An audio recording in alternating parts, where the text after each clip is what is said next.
Good evening. Thank you for returning to the second installment of my chronicle of Russian art, architecture, and politics. In today's lecture, I will consider the contradictory developments that coincided with the construction of a new society, a new allegedly socialist society in Soviet Russia, in a particular political context, which I don't need to discuss in details today. Let's just say that this context is, in the 20s, is characterized by the step-by-step patient consolidation of the power of the guy on the left side of the screen, Joseph Stalin, from an apparently innocent or purely administrative position, being the Secretary General of the party. He managed during the decade to eliminate his opponents from the right, from the so-called right, like Nikolai Bukharin, and from the left, who were led by Leon Trotsky. By 1930, he was, with his clique of, his narrow group of faithful, he was in control of all the political and economic levers and in a capacity to implement what has been called a revolution from above. But let's get back to architecture for a little while. As soon as the new economic policy put into place by Lenin in 1921, which rescued the country from total chaos and poverty related to the civil war, as soon as the NEP, as it was called, had allowed for a certain return to normality in the cities, architectural production resumed in Russia, very modestly, but it started. Worker settlements were laid out near certain strategic factories or close to first power stations, which were built according to the first plan made by the Soviets, who were not short of plans, the plan called Go Eldro for the electrification of the country. In 1922 and 23, as we saw last week, the competitions organized in Moscow for model residential housing or for the Palace of Labor revealed the emergence of new patrons for architecture, namely the local Soviets. At the same time, this is what we see here, public buildings and housing started to coalesce around the most active industrial facilities, from the textile plants of Ivanovo on the left, Ivanovo often called the Russian version of Manchester, where the Vestines built rather low-tech wooden dwellings, to the Putilov tractor factory in Leningrad, which had been the spearhead of the revolution, where Alexander Gegelo erected the first workers' village, referencing with his half arches the big arch of the general headquarters of the army in the center of Petersburg. Artists and architects continued to interact with the new schools, such as Moscow's Kutemas, where Alexander Rodchenko and El Lisitsky led respectively in parallel the metal and the wood departments. And the institutional assets of the Soviet Union were consolidated with strong people commissariats, the then name for ministries, powerful industrial and commercial trusts and cooperatives, which sometimes built their first spectacular building in the center of Moscow. This one by Kogan is a department store which was decorated with slogans written by Mayakovsky and laid out graphically by Rodchenko, an example of a really NEP-related program. Mass organizations such as the trade unions were engaged in the social sphere, and intellectuals and artists created autonomous associations. It was a period of great agitation, a great freedom of movement between groups and within the groups. In the architectural field, as we'll see, after the creation of ASNOVA, the Association of New Architects, the rationalist group, the Constructivist Union of Contemporary Architects was founded by Alexander Vestines and Moise Ginsburg in 1925. I will return to OSA a little bit further. A major characteristic of the Soviet culture of the 20s was the pervasive passion for America, which percolated among all these groups and many unaffiliated artists and architects, and also in the audience. It went from high to low, and in particular, Hollywood movies had an immense diffusion. They were more popular by a factor of 10 than the Russian ones. We tend today to celebrate the Russian avant-garde cinema, but what the Russians were really watching in the 20s were American movies. The most popular stars being unquestionably Douglas Fairbanks Jr. and Mary Pickford, who made a triumphal tour of the USSR in 1926. They were so popular that this movie was made using, without permission, the name of Pickford, without her. A kiss from Mary Pickford. There is no Pickford, except in a little cameo in the film. The urban scene of the United States was seen as the representation of Russia's nearest future. In short, Russia aspired to build a new world, a second America. And despite the dire condition of the building industry and the limits of a still fledgling economy, political activists and architects were eager to appropriate American buildings, beginning with the skyscrapers. After some skyscraping design, which we've seen last week, made under the aegis of Živ Skulptach, this ephemeral association of artists, of painters, sculptors, and architects, the members of Asnova, like Krinsky, developed their own concepts based on a critique of structures, of American structures, the real one, they vaguely knew from photographs which were smuggled into the country through Germany. Don't forget that there were no diplomatic relationship between the US between 1919 and 1933. Krinsky, for instance, imagined a skyscraper for the National Council of Economy on Moscow's Lubyanka Square on the left, fragmenting its bulk into flocks of floors which were assembled according to the strategies he had developed for his communal houses before. Operating indirectly, and this is what you see on the right, like his friend Ladovsky, through the hands of his Rutema students, using them as a workforce, he had them design a series of high-rises conceived as assemblies of vertical prisms, and which are rather prophetic if you think of SOM's Sears Tower in Chicago of the 1970s. Ladovsky would theorize their approach in 1926, affirming boldly that skyscrapers were not a dream, but a reality in the USSR. The same journal, Izvestia Asnova, the news of the Asnova, which you see on the left, laid out by Lisitsky, published in 1926 Lisitsky's Wolkenbügel project. Very important turning point. They were a set of horizontal, of course, this was an oxymoron, horizontal skyscrapers, stronger than Americans could only do vertical skyscrapers. Russians were much better. They were a set of horizontal skyscrapers designed by Lisitsky in his nomadic exile between Germany and Switzerland, whose name is conventionally translated as skyhooks, but I insist on calling them rather cloud pressers, a term used, or flat irons if you want, a term used in Chicago in the 1890s when the word skyscraper had not been widely accepted. The buildings proposed by Lisitsky were closely related to engineering structures such as cranes or railway gantries. Their urban situation on the main crossings of Moscow's Ring Boulevard, this is what you see here, their location, the Kremlin is here, and you see the location on the Ring Boulevard, and their orientation towards the Kremlin was a latent critique of the haphazard massing of their American models in Manhattan or the Chicago Loop. And in contrast to the Prowny,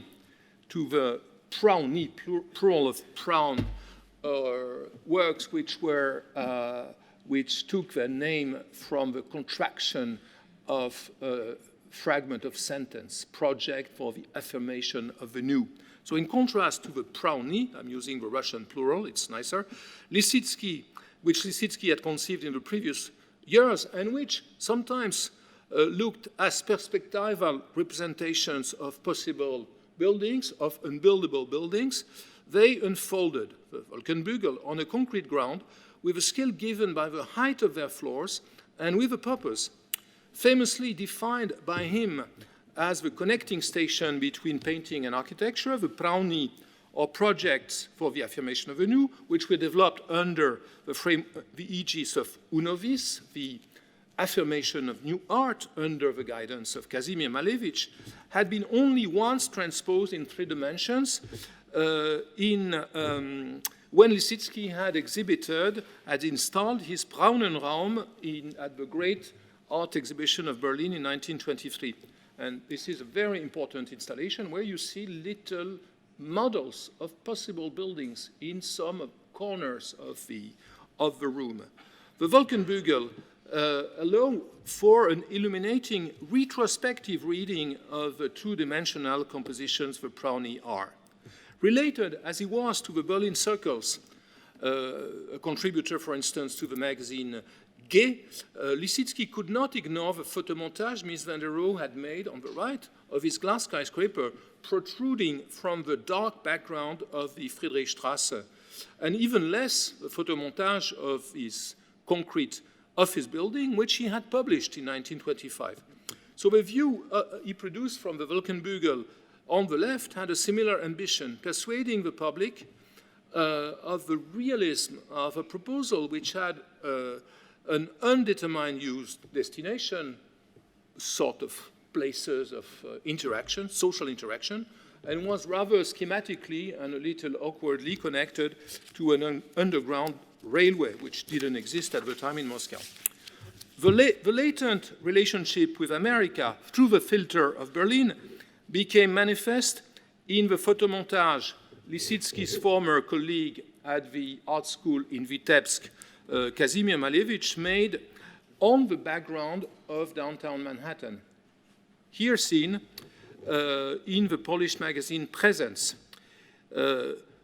It featured a cutout photograph, this is what you see here, a cutout photograph of one of the architectoni Malevich had built in model form, perhaps to outdo the flat Prauni of his junior colleague Lissitzky, and certainly in order to unveil his ambitions at shaping architectural space.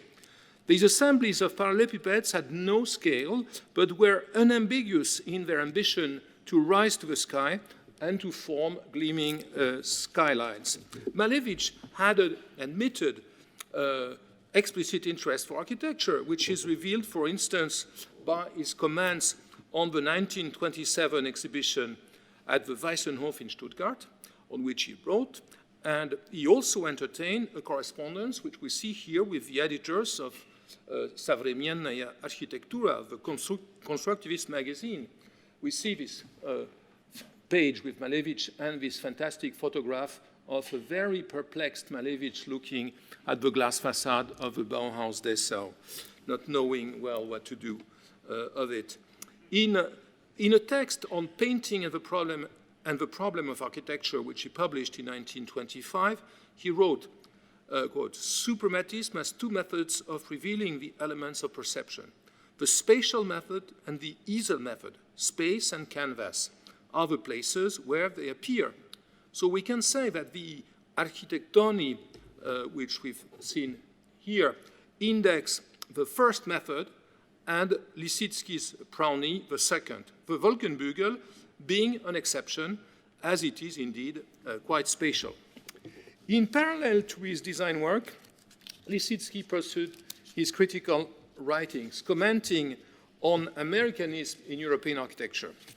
Like Rodchenko and the constructivist architects Alexander Pasternak and Moisey Ginsburg, he welcomed warmly, enthusiastically, I would say, the publication in 1926 of Erich Mendelssohn's fabulous book, Amerika, Das Bilderbuch eines Architekten, in which he saw, in a great article entitled The Architect's Eye, in which Lissitzky saw a dramatic movie, a book one had to read holding it above one's head, he wrote. The visual narrative of the Berlin architect had a lasting impact on its Russian readers, whose access to America was systematically, as I've said, mediated by Weimar Germany. So his book had an impact as a sort of framework for the vision of a city which was considered as representing the future one. The only opportunity Russians had to see a sort of ersatz of American urban landscape in those years was to take the train to the then Ukrainian capital city of Kharkov, where the offices of some 22 ministries had been concentrated in an immense proliferating complex called the Gosprom for state industry. Through the operation achieved by its architects, who were from Leningrad, Serafimov, Kravets, and Felger, a continuous skyline had been created.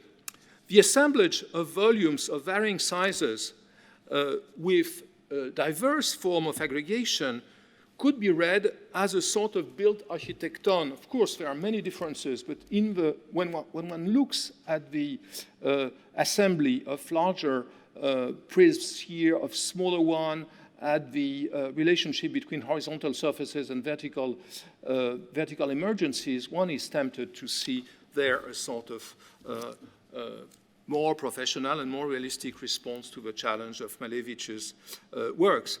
As for the construction process of what the Soviet press called a Soviet city, alluding to London City, of course, it was documented with images of workers, as you see on the right, operating in the sky in the manner of Louis Hines' well-known photographs of New York skyscrapers in the making, a trope which would be appropriated by the Russians in many ways. Americanism found another fertile ground in the realm of industry with the emergence of the so-called scientific organization of labor, supported by most Bolshevik leaders.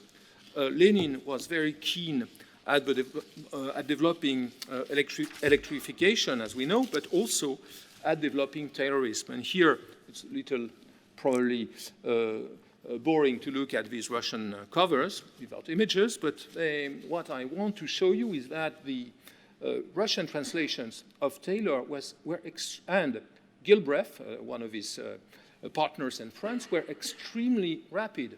It took no more than 1 or 2 years to see this book published in the US, across the Atlantic and Europe, and being appropriated by Russian pre-revolutionary industrialists, and also read by Lenin, who tried to and never managed to complete a book on scientific management. Besides Taylor, the Soviet political and economic leaders were fervent readers of the works of Frank and Lillian Gilbreth, and implemented tools in the shaping of Russian industry developed in the United States, such as the Gantt chart in the early stages of industrial planning. Here we see works from the Gilbreth archive in Purdue, Indiana.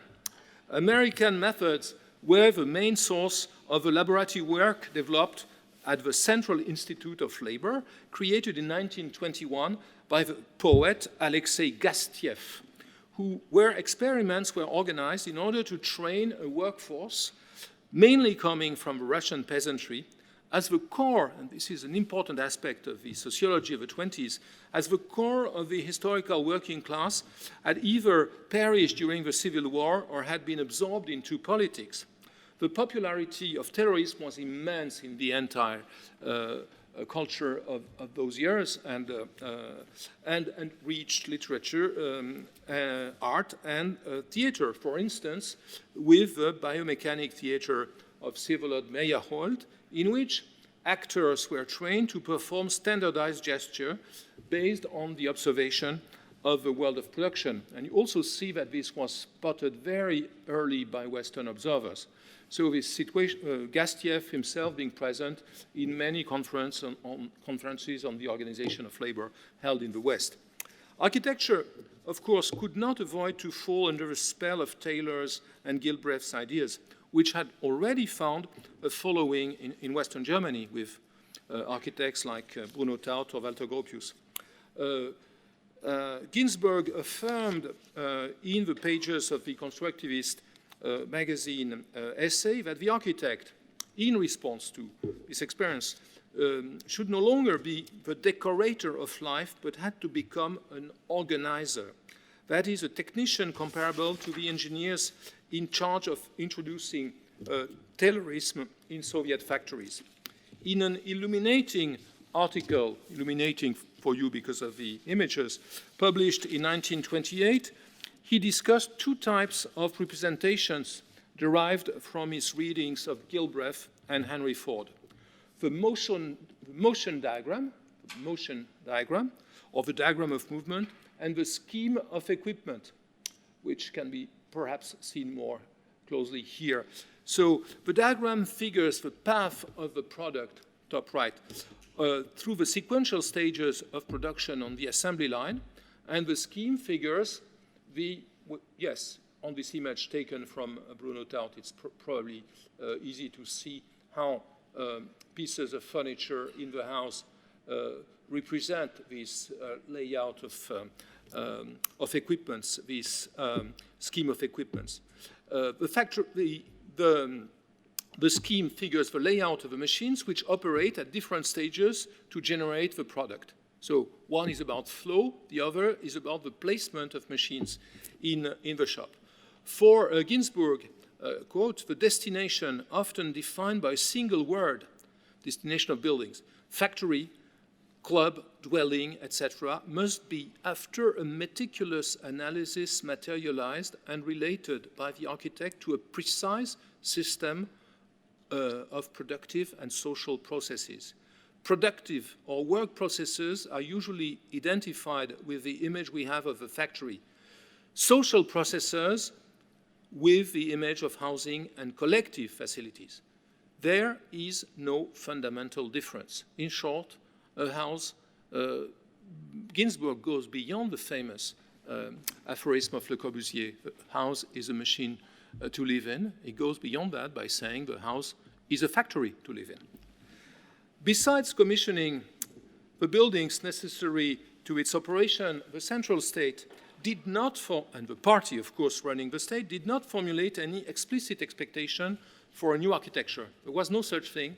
In those years, it will change. There was no such thing as a party line on architecture.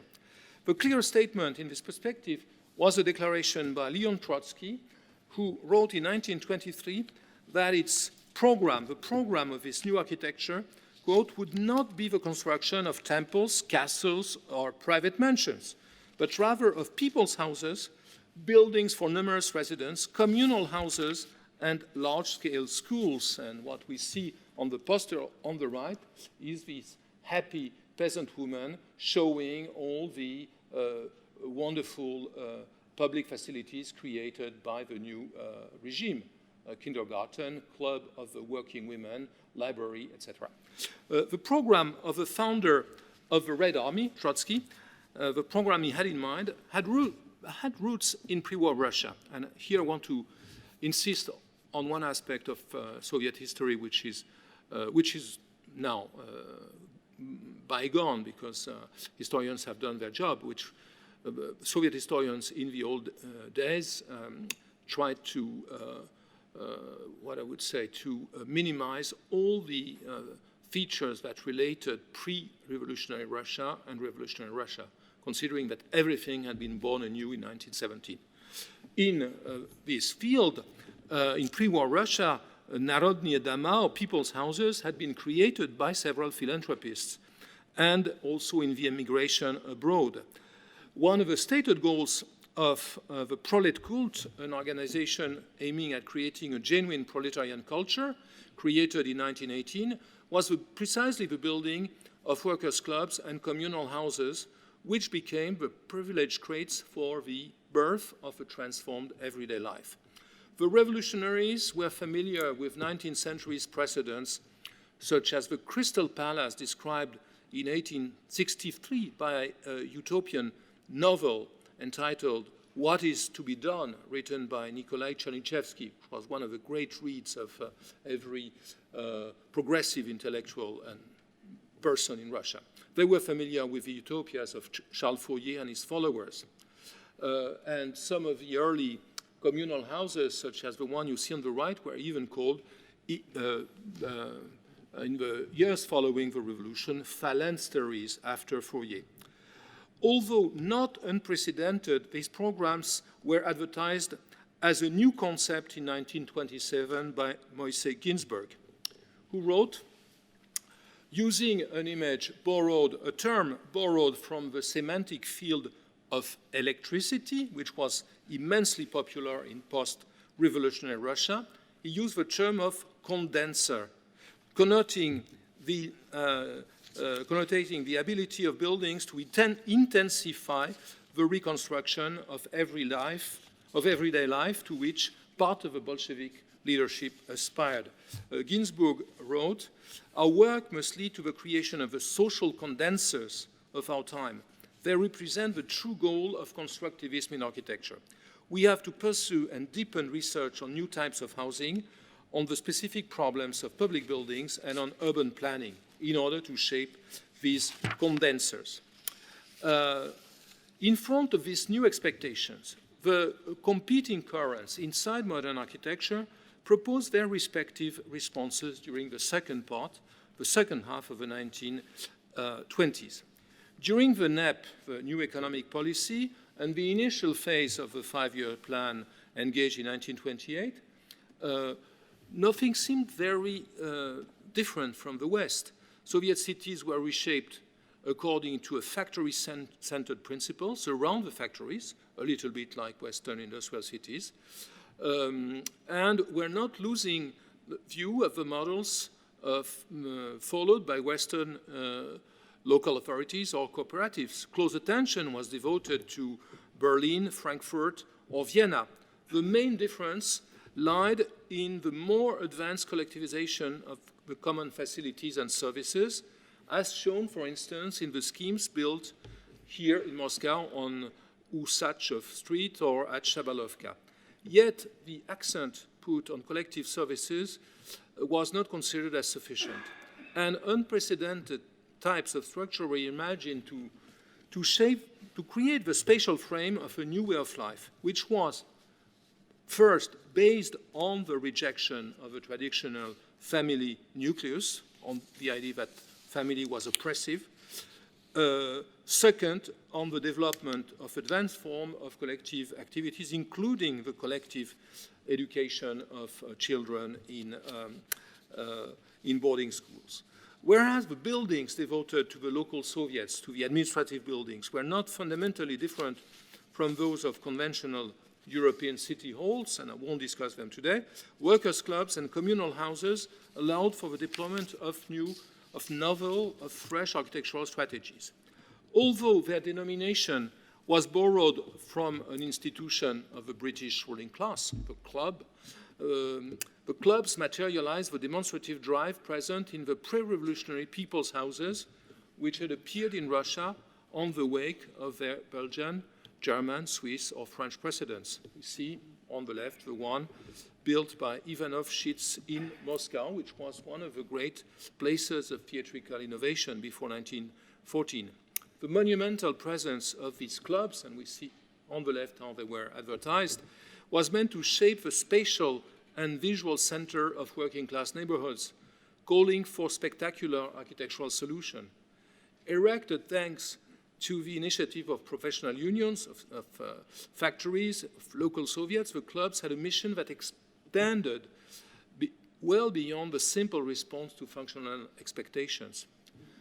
As urban markers, as we'll see, they were inscribed in the realm of monumental propaganda, which I've mentioned last week, and they continued the goal of monumental propaganda, of the instant transformation of squares and streets.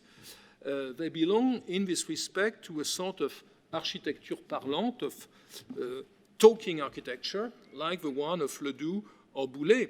And it's revealing that the very first clubs which are designed after the revolution allude to the architecture of Petersburg, which was largely derived from Boulez, in particular the Stock Exchange of Petersburg. In their programs, these clubs kept the auditorium and the restaurant from their Western precedents, but gave more space to physical education, with gyms and occasionally swimming pools, and also to more original features which were related with one of the massive policies of the Soviets, the campaign for the alphabetization of the masses, which led to the creation of libraries, of reading rooms, as we've seen last week with the model reading room displayed in Paris by Rodchenko. The first workers' clubs were installed in existing facilities.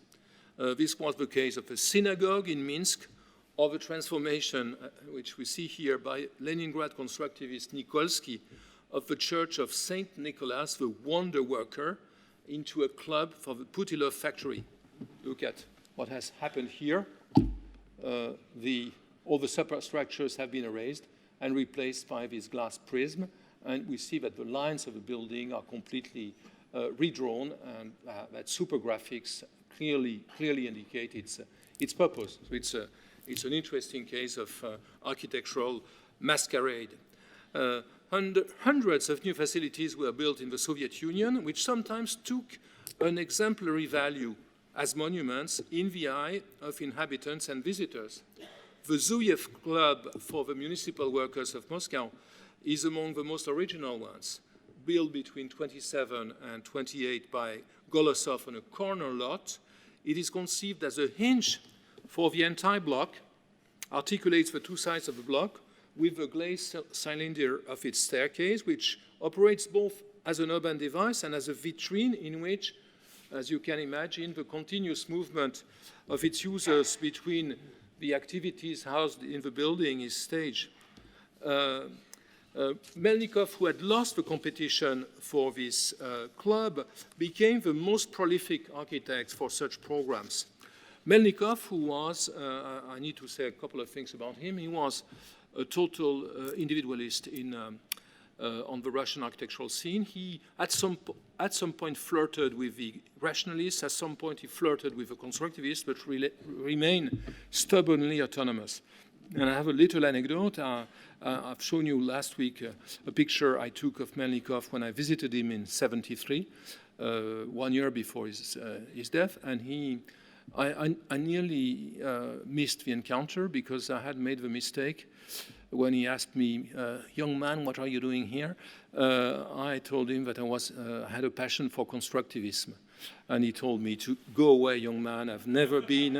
I'm not and will never be a constructivist. So I had a hard time to make my way back by flattering him and telling him that his Paris pavilion had never been forgotten and that everyone was still thinking about him there. So Melnikov is not,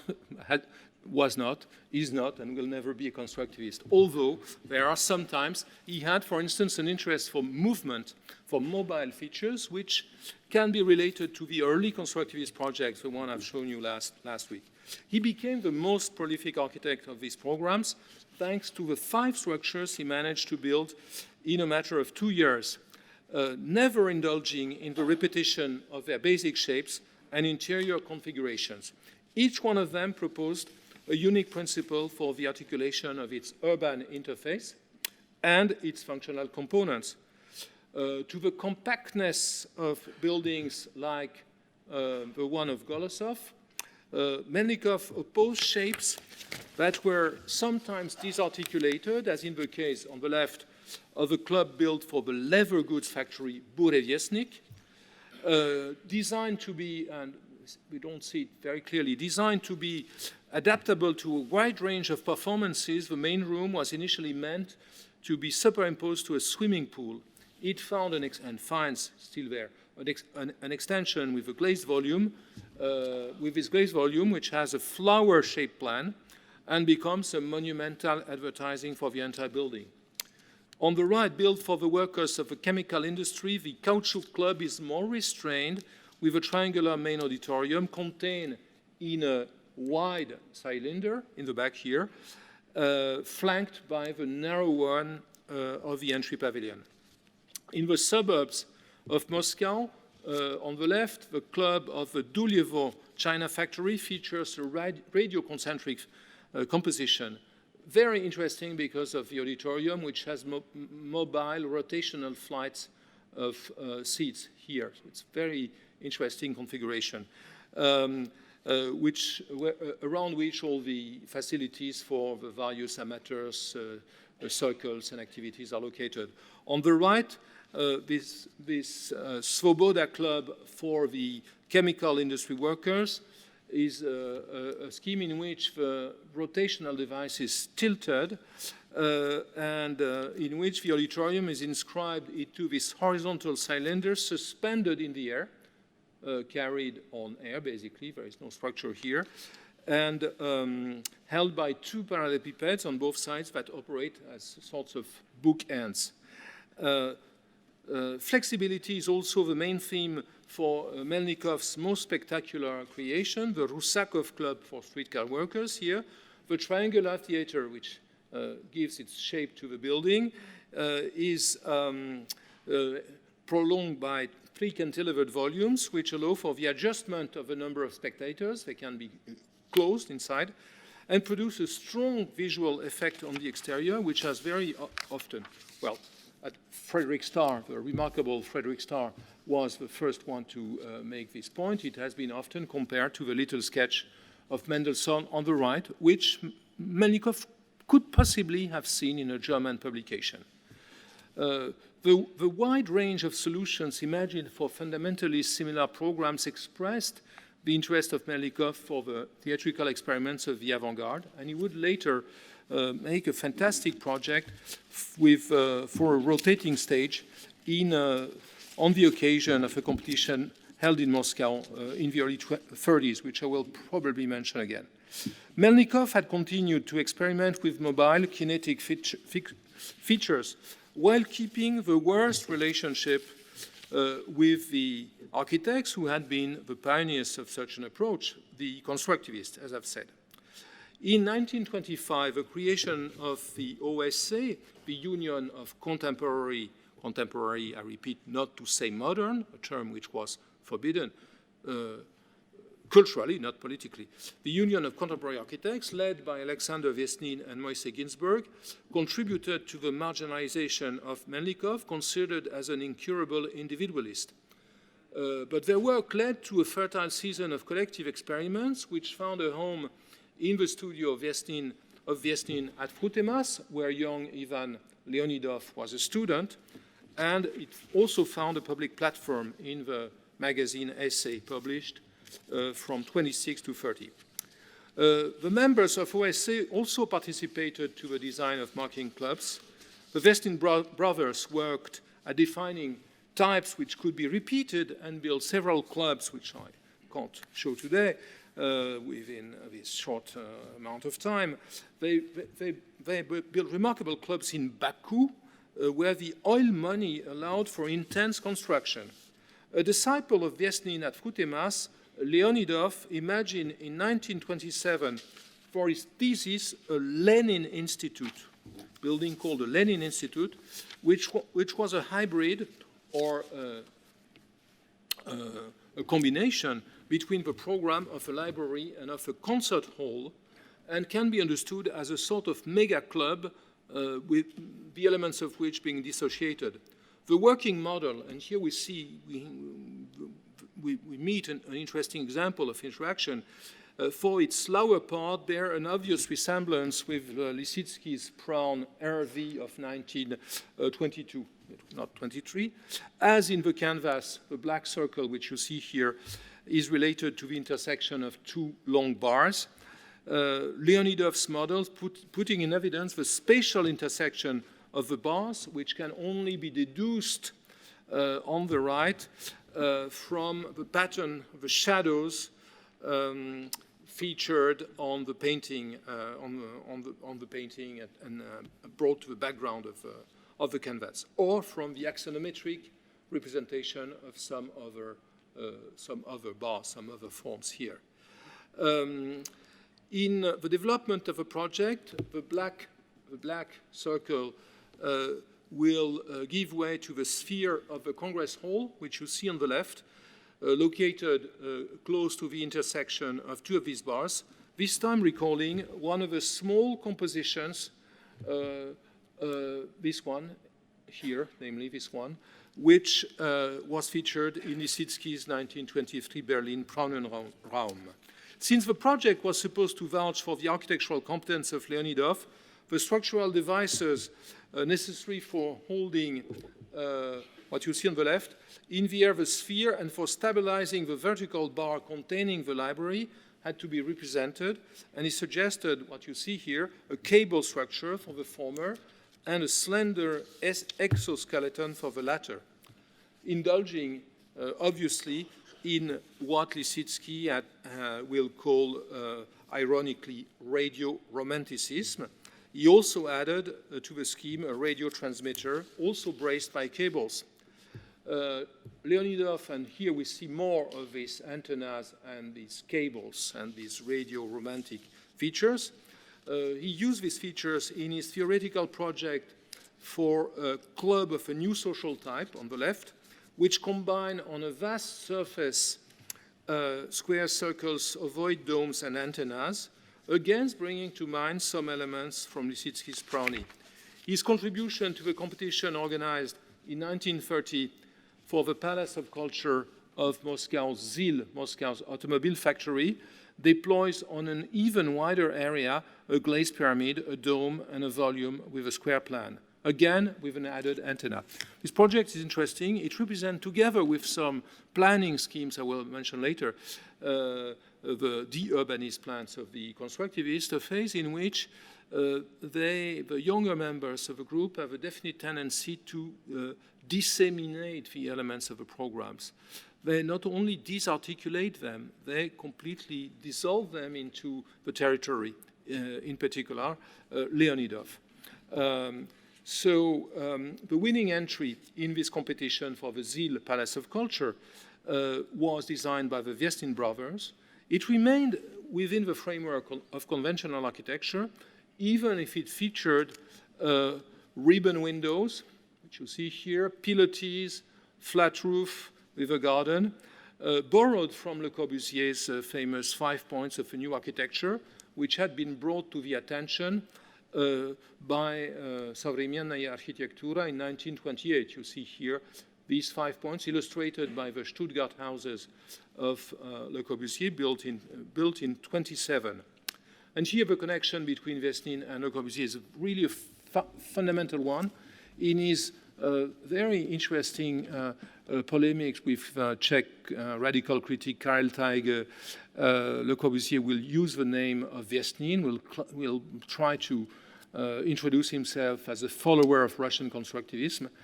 And this relationship materialized through the exchange of drawings between the two architects. And this is what I wanted to show you today.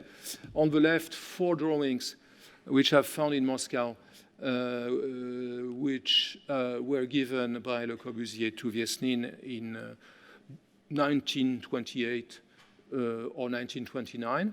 Upon one of his 3 trips to Moscow in the late 20s. And on the right, we see they're still together in the Architecture Museum. And on the right, drawings which were, as I've already said, sold one by the Le Corbusier Foundation. So this one is at MoMA.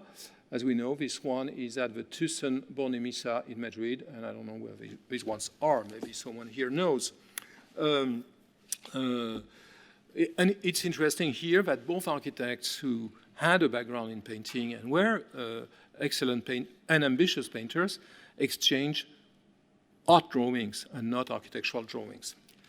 So together with the emblems of Corbusianism, which I've shown here, which is then contaminating a large part of USSR's architecture, the Vestines scheme initiated an evolution towards monumentality, already suggested by a semantic shift from club to palace of culture. The second social condenser, which needs a short definition, is the communal house. The Russian term dom komuna doesn't denote a common house, but a house which operates as a commune, as an integrated collective. De facto, communes had appeared in diverse forms during war communism, during the Civil War. Some of them were experimental attempts at a spontaneous and genuinely enthusiastic creation of new living collectives in a context of absolute misery. This must be said. But the takeover of thousands of vast bourgeois apartments in the city centers by working-class families and homeless workers also led to the emergence of de facto communes, which were more the result of dire necessity than the fruit of the communist ideal. An ideal which was at the same time inspiring the projects of Ladowski, Krinsky, and the other members of Żyw Skulptar. Widely popular as a notion in the years following the Civil War, the term of communal house was used extensively for everything, from the miserable dormitories built close to the factories, resembling completely the pre-war capitalist barracks, even more miserable, to the ambitious programs of the late 1920s, which can be considered as luxurious in the Soviet context and which were inhabited often by the upper ranks of the bureaucracy. The more elaborate programs, these more elaborate programs are inscribed within the general campaign for the collectivization of what is called, according to the theory of Karl Marx, the reproduction of the labor force, what happens outside the sphere of production in order to help the workers to become better producers. Food was provided to the working masses by bread factories. You see a fantastic one with a rotary system which was built with American technology in the early 30s. Industrial kitchens delivered meals to huge refectories, and red boarding schools proliferated. With the ablation of kitchens, dining rooms, and children bedrooms, and the creation of refectories, libraries, kindergartens, and communal laundries, the surface devoted to individual dwellings could be reduced. And this is where the constructivists developed their most radical experiments. Within the Union of Contemporary Architects, Ginsburg organized in 1927 what he called a collegial competition for the design of communal houses. So all his colleagues made their projects. The entries were exhibited at the first exhibition of contemporary architecture, which was a very important event where the German presence was extremely intense. These projects explored the two major issues relative to this type of program: the aggregation of the repetitive dwelling into bigger entities, and their articulation with the communal facilities often located in the center. A wide range of solutions were proposed, and I can't discuss them all. I'm sticking to Ginsburg and his communal house A1, in which the apartments feature a mezzanine here. We see the apartments in this little axonometry here, and are lit by full glass wall, recalling what we see on the right, Le Corbusier's Citron house type. In contrast, however, to this project, which was well known in Russia, the glass wall was orthogonal and not parallel to the mezzanine. More complex, especially in the layout of its stairs, which you see here, small, than what Le Corbusier had done.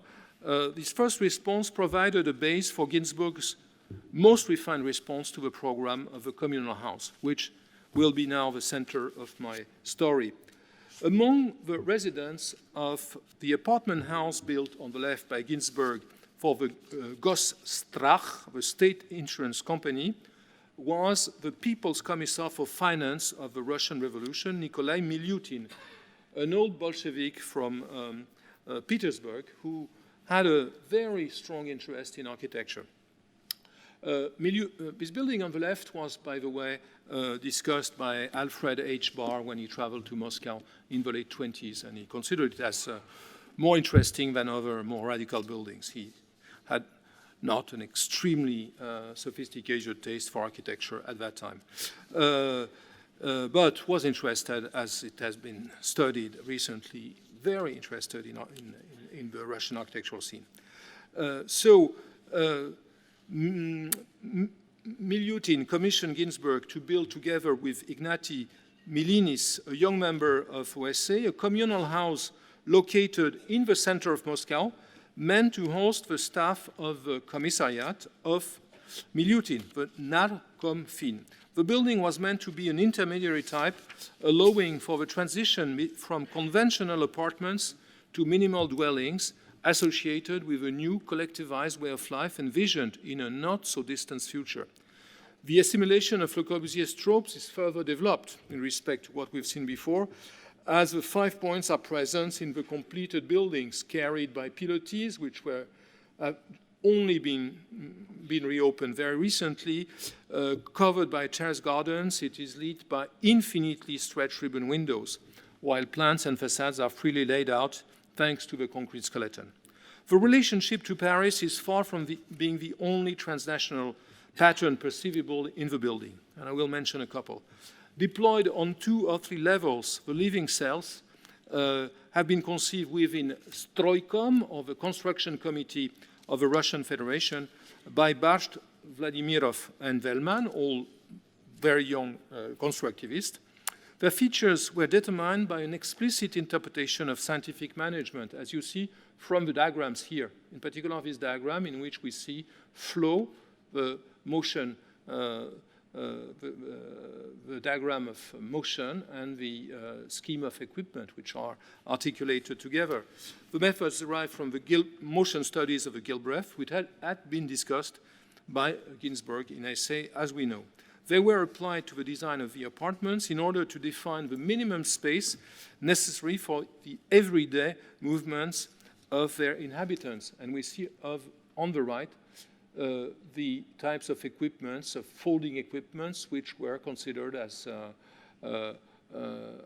possible, which were on the wish list of these architects. Advanced building technology was mobilized for the construction of both blocks.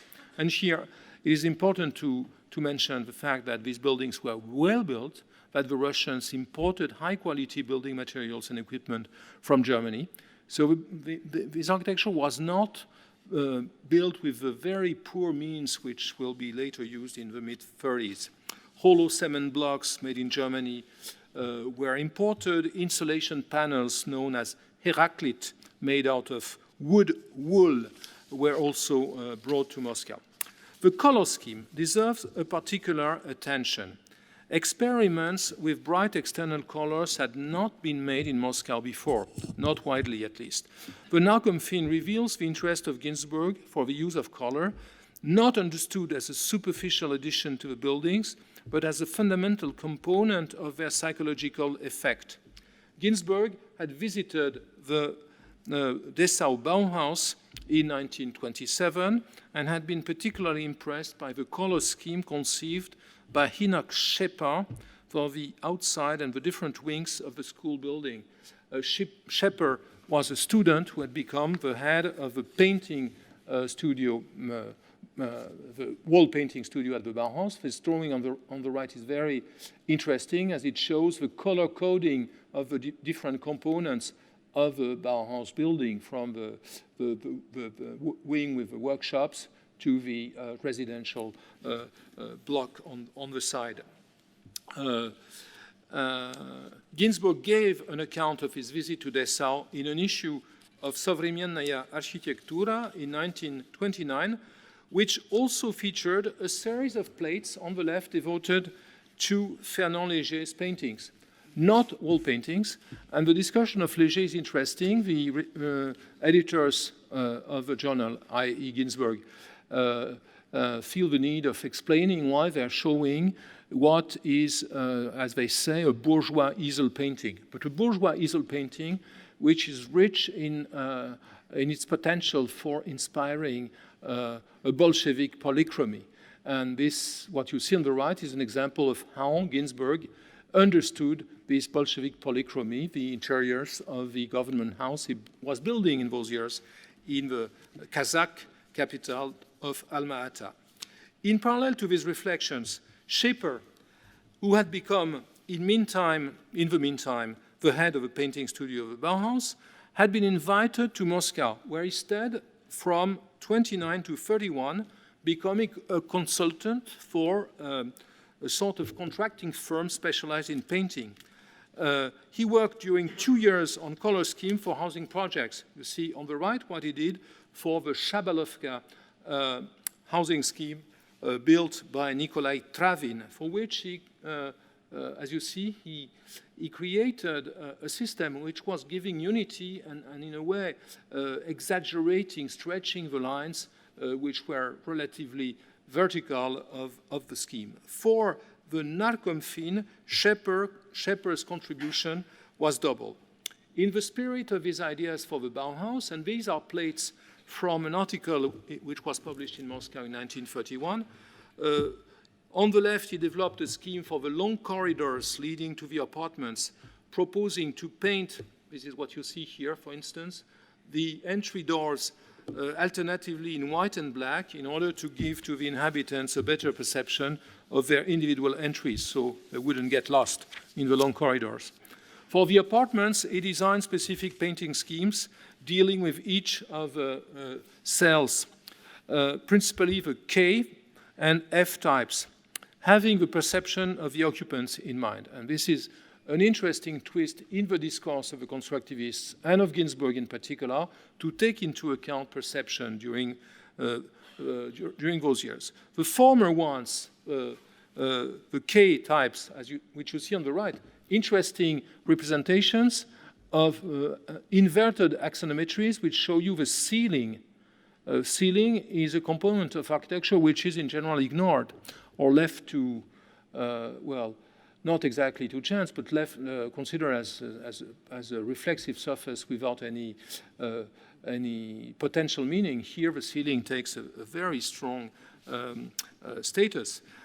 So the K-types, which were meant for large families with children, were treated with rather cold hues, whereas the F-types, and this is the original drawing by Schepper in the Berlin Bauhaus Archive, whereas the smaller F-types meant for bachelors or childless couples received a warmer treatment. Another, and this adds to the interest of Narkomfin, another contributor to the reflection was Lisitsky, who conceived one of his most complete architectural designs ever for the building. Together with his students at Frutemas, he produced several models. He worked in particular at deploying, as you see, at the space of a bedroom, which you see on the right. You see the space of the dining room on top. Imagine chairs, tables, and beds made with steel tubes, which were still a novelty in the USSR. Taken together with Schepper's color scheme, his unimplemented proposal would have transformed Ginsberg's project into a total design responding to the aspiration of the avant-garde to the unity of the arts.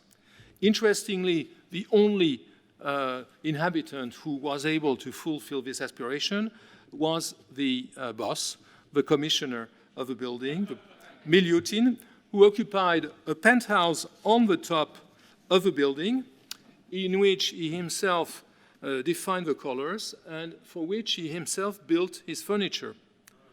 An architect manqué, he would later study for a designer's degree with Ginsberg in the late 30s. Another view of the interior is interesting here. We see it's also a F-type cell, which had 3 levels and was rather small, but very complex spatially, where the architect Solomon Lissagor lived before being arrested and vanishing in the fog of Stalinist prisons. One of the most acute observers of the completed Narkomfin building was also one of its very inspirers. Critical of the most summary communal houses he had seen in Moscow, Le Corbusier visited the site in 29 and 30 and could not but admit that the larger structure implementing at that time his ideas had been created in Moscow by Ginsberg and not by him in Paris.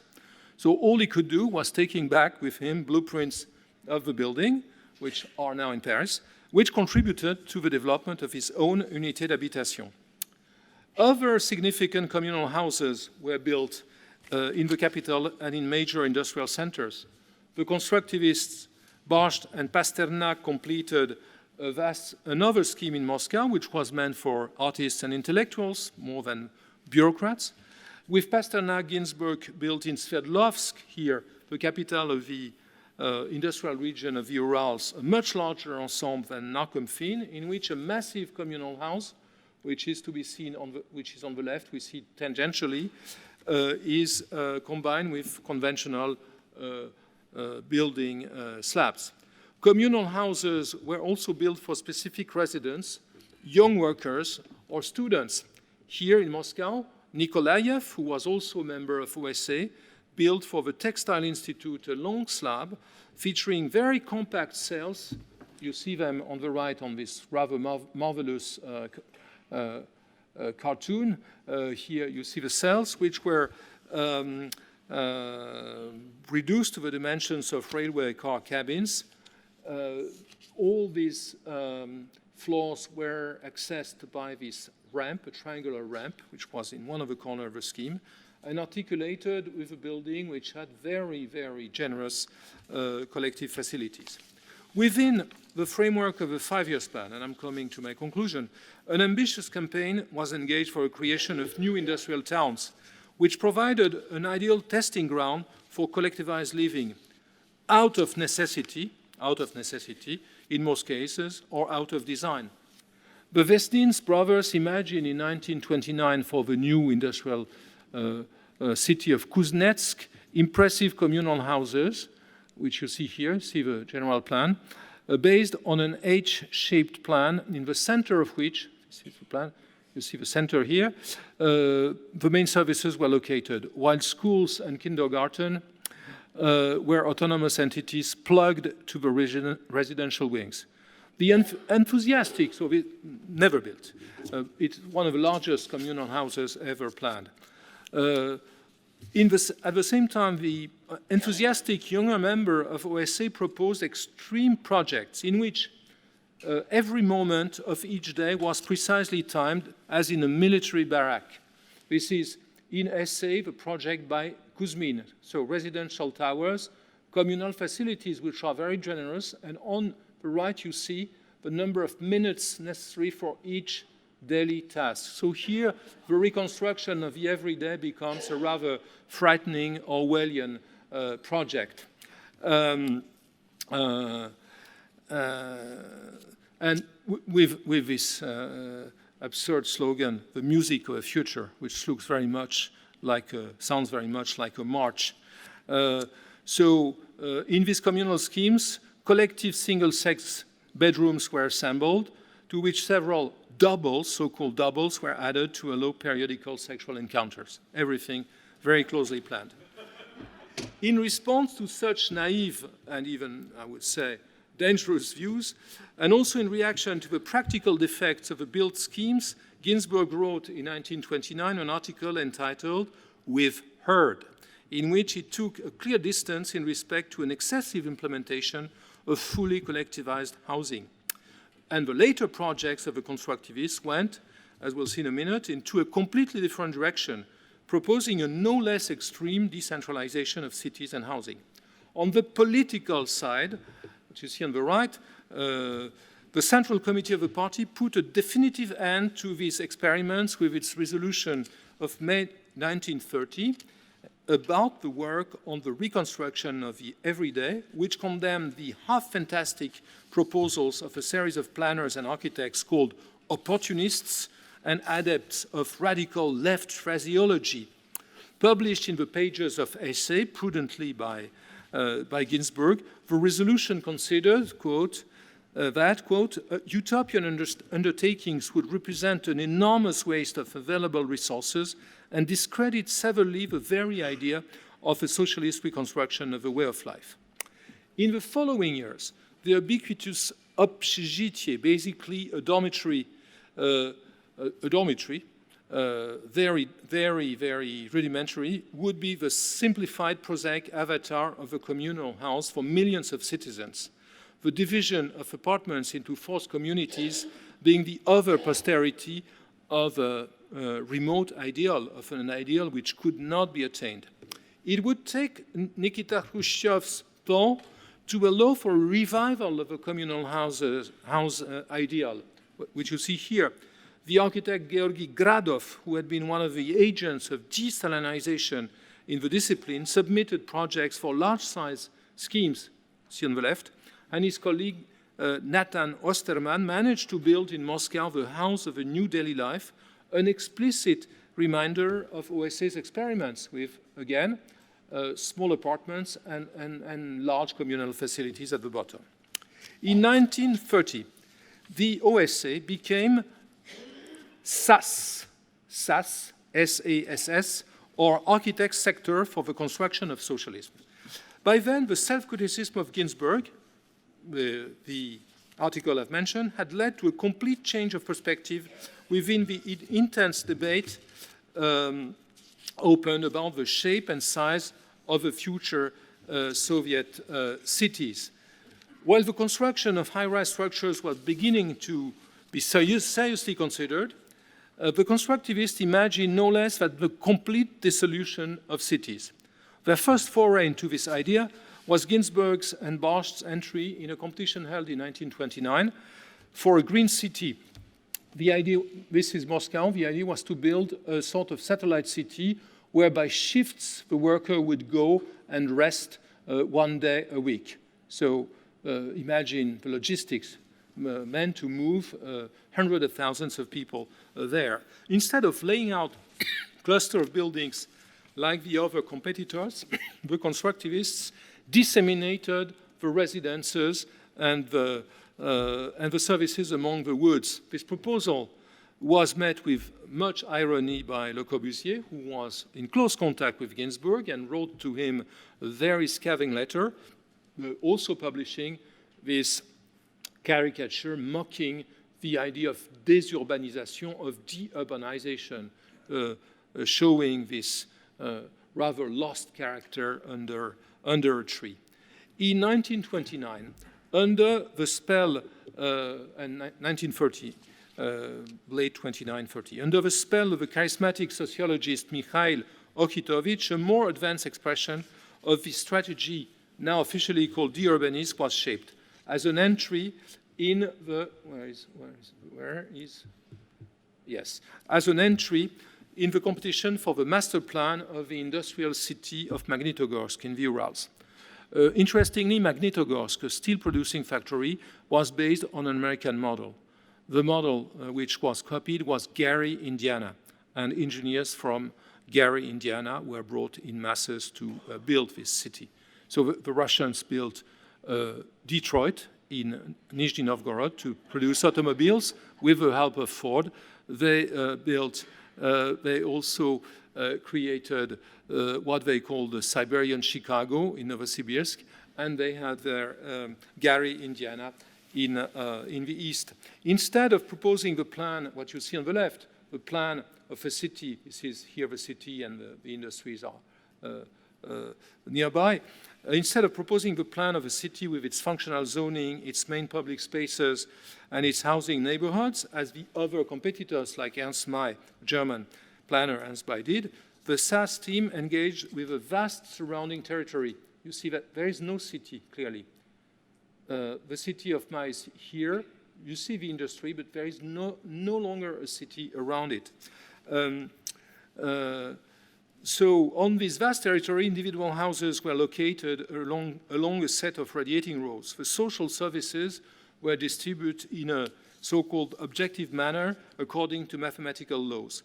Such a low-density scheme could only operate on the base of an extensive use of the automobile, which was integral to Okhitovich's vision.